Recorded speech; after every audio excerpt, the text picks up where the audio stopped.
കറക്റ്റായിട്ട് പറയാനില്ല. ഓരോ സിനിമയും ഓരോ മൂഡാണ്. ഇപ്പം ചില സിനിമയുടെ കളറൊക്കെ ടോണൊക്കെ നമ്മൾ മറ്റേതായിട്ട് മാറിയായിരിക്കും വരുന്നത്. പല പല സിനിമ അതുകൊണ്ട് അങ്ങനെ ഒരു നമ്മുടേതായിട്ട് പിന്നെ ഒരു ഐഡൻറ്റിറ്റി കാണുമെന്നല്ലാതെ അല്ലാതെ മൊത്തത്തിൽ ഒരു ടോൺ വൈസൊക്കെ അത് അങ്ങനെ നമ്മൾ ഓരോ സിനിമയ്ക്കും വ്യത്യസ്തമായിരിക്കും. ഇപ്പം നമ്മുടെ പ്രകൃതി എന്ന് പറഞ്ഞാൽ ഒരു വളരെ മനോഹരവും പിന്നെ ആ സിനിമയ്ക്ക് അത് വേണമെങ്കിൽ നമുക്ക് ആ ടോണിൽ തന്നെ ഉപയോഗിക്കുന്നതായിരിക്കും നല്ലത്. പിന്നെ നമുക്ക് പറയാൻ ചിലപ്പം ചില മൂഡിനെ ആ പ്രകൃതി തന്നെ കാണിക്കേണ്ട അവസ്ഥയുണ്ട്. അന്നേരം അത് ഒഴിവാക്കാൻ വേണമെങ്കിൽ. പക്ഷേ അല്ലാതെ തന്നെ എനിക്കൊരു നാച്ചുറൽ ടോണാണ് ഞാൻ എപ്പോഴും കൂടുതലും ഗ്രേഡ് ചെയ്യുമ്പോൾ അല്ലെങ്കിൽ അത് അങ്ങനെ ആ സിനിമ അങ്ങനെ ആവശ്യപ്പെടുകയാണെങ്കിൽ മാത്രമേ നമ്മൾ അത് ചേഞ്ച് ചെയ്യാറുള്ളൂ. അത് നമ്മൾ പിന്നെ എനിക്ക് തോന്നുന്നൊരു സമയമൊക്കെ നോക്കി ചെയ്ത് കഴിഞ്ഞാൽ നാച്ചുറലായിട്ട് വളരെ നമുക്ക് നല്ലോണം യൂസ് ചെയ്യാൻ നോക്കും. പിന്നെ അത് നമ്മൾ ചൂസ് ചെയ്യണം. ചൂസ് ചെയ്താൽ പിന്നെ ഒരു സീൻ്റെ ലെങ്തൊക്കെ നമ്മുടെ ഒരു പരിമിതി എന്ന് പറഞ്ഞാൽ നമ്മൾ വളരെ 10-15 ദിവസം കൊണ്ടാണ് ഒരു സിനിമ ഷൂട്ട് ചെയ്യുന്നത്.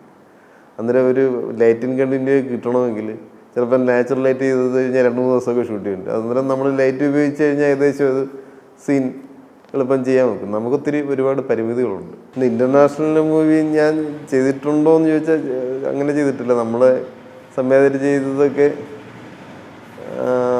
ഈ മലയാളം സിനിമയുടെ അതേ സമയം എടുത്തിട്ട് തന്നെ അത്രയും സമയം കുറച്ചിട്ട് തന്നെ അതും ചെയ്തിട്ടുള്ളത്.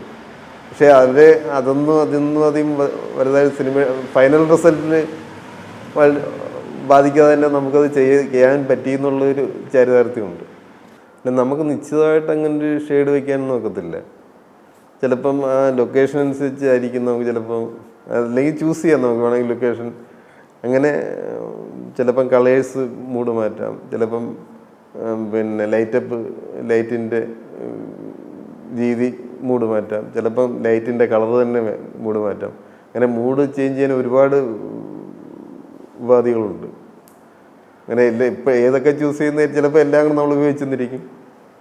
പിന്നെ ലൈറ്റപ്പിൻ ചില പോർഷനൊക്കെ നമ്മൾ ചില പോർഷൻ മാത്രമേ സെലക്ട് ചെയ്യുന്നതിലുണ്ട് ആ മൂഡ് എങ്ങനെ വരുന്നു എന്നുള്ളത്. ഇപ്പം എല്ലായിടത്തും ലൈറ്റ് വേണം എന്നുള്ളത് ചിലപ്പോൾ ഒരു ചെറിയ പോർഷനിൽ മാത്രം ലൈറ്റ് മതി നമ്മൾ തീരുമാനിച്ചാൽ അതിന് വേറൊരു മൂഡായിരിക്കും.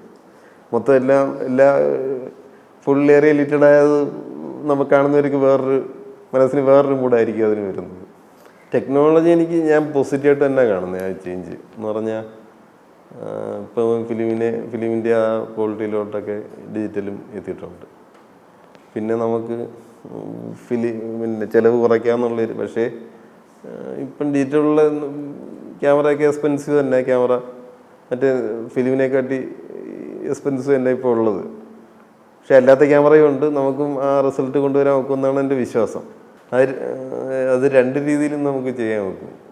മിസ്യൂസ് ചെയ്യാം.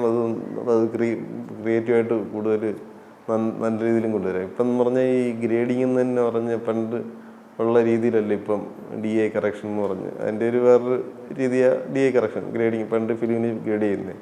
പക്ഷേ ഫിലിമിന് ചെയ്യുമ്പം നമുക്ക് ഒരു ഫ്രെയിമിൻ്റെ മൊത്തത്തിൽ ബ്രൈറ്റ് ആക്കുക, മൊത്തത്തിൽ ഡീപ്പാക്കുക, അല്ലെങ്കിൽ അങ്ങനെയൊക്കെ കളർ മൊത്തത്തിൽ ചെയ്യാമെന്നുണ്ട്. ഇപ്പോൾ ഒരു ഫ്രെയിം എടുത്തു കഴിഞ്ഞാൽ അതിൻ്റെ ഓരോ പോർഷൻ വേണമെങ്കിൽ കളർ ചേഞ്ച് ചെയ്യാം, ഓരോ പോർഷൻ ഡീപ്പ് ചെയ്യാം.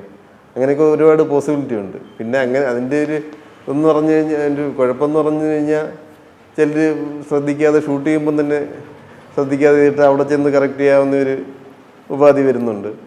പക്ഷേ ഞാൻ ഇപ്പം അവസാനം ചെയ്ത സിനിമയിൽ അതിൻ്റെ നമ്മൾ ഷൂട്ട് ചെയ്തിട്ട് അതിൻ്റെ ഫൈനൽ റിസൾട്ട് അവർ പറയുന്നത് ഇതിപ്പം DA അധികം ചെയ്യേണ്ട കാര്യമില്ല, ഇത് എളുപ്പം ഇത് ചെയ്യാമെന്ന്. അങ്ങനെ ഒരു ഇത് വരുന്നുണ്ട് ഈ ടെക്നോളജിയൊക്കെ വരുമ്പോൾ. അത് കുറേ സിനിമകളുണ്ട്. എനിക്ക് സമ്മാനം തുടക്കം എന്ന് പറഞ്ഞാൽ അത് എനിക്ക് തോന്നുന്നു എനിക്ക് ഏറ്റവും നന്നായിട്ട് ഫോട്ടോഗ്രാഫി ചെയ്യാൻ പറ്റിയ ആദ്യം ശ്രദ്ധിക്കപ്പെട്ട ഒരു സിനിമയാണ്. പിന്നെ രണ്ടാമത് ദേശാടനം വരുമ്പം അതൊരു പരീക്ഷണം എന്ന് പറഞ്ഞാൽ എനിക്കൊന്ന് മലയാളത്തിൽ ആദ്യമായിട്ട് എനിക്കൊന്ന് യൂണിറ്റില്ല നേരത്തെ ചെയ്തിട്ടുണ്ട്. പക്ഷേ അതിൻ്റെ യൂണിറ്റില്ല എന്ന് വിഷ്വൽ കാണുമ്പം തോന്നരുതല്ലോ. അതില്ലാതെ ഭംഗിയായിട്ട് ചെയ്യാൻ പറ്റിയ സിനിമയാണ് ദേശാടനം. പിന്നെ അത് കഴിഞ്ഞ് പിന്നെ കരുണം ഇതുപോലെ തന്നെ എനിക്കൊന്നൊരു അതൊരു ഭയങ്കര സിമ്പിളായിട്ടുള്ള നറേഷനായിരുന്നു. അതിനനുസരിച്ച് നമ്മളൊരു ക്യാമറയ്ക്കൊന്നും വലിയൊരു ഒരു ചലനമൊന്നും ഇല്ലാതെ ആ ക്യാമറ ഇല്ല എന്നുള്ളൊരു ഫീല് നമുക്ക് അതിനകത്ത് ആ പടം കാണുമ്പം എന്ന് പറഞ്ഞാൽ മൂവ്മെൻ്റ് ആയാലും എല്ലാം വളരെ ലൈറ്റായിട്ടുള്ള മൂവ്മെൻ്റ് എല്ലാം അതും എനിക്ക് പേഴ്സണലി ഇഷ്ടപ്പെട്ട സിനിമയാണ്. പിന്നെ പറഞ്ഞു തന്നാൽ കുറേ ഉണ്ട്. പിന്നെ ബയോസ്കോപ്പ് എന്ന് പറഞ്ഞ ഒരു പെയിൻറ്റിങ്ങിൻ്റെ ഫീലും ആ സംവിധാനം അതാ ഉദ്ദേശിച്ചത്. അവർ വിഷ്വലിൽ എങ്ങനെ കഥ പറയാമെന്നുള്ളൊരു അതുണ്ട്. പിന്നെ ഇപ്പം പപ്പലിയോ ബുദ്ധയുണ്ട്.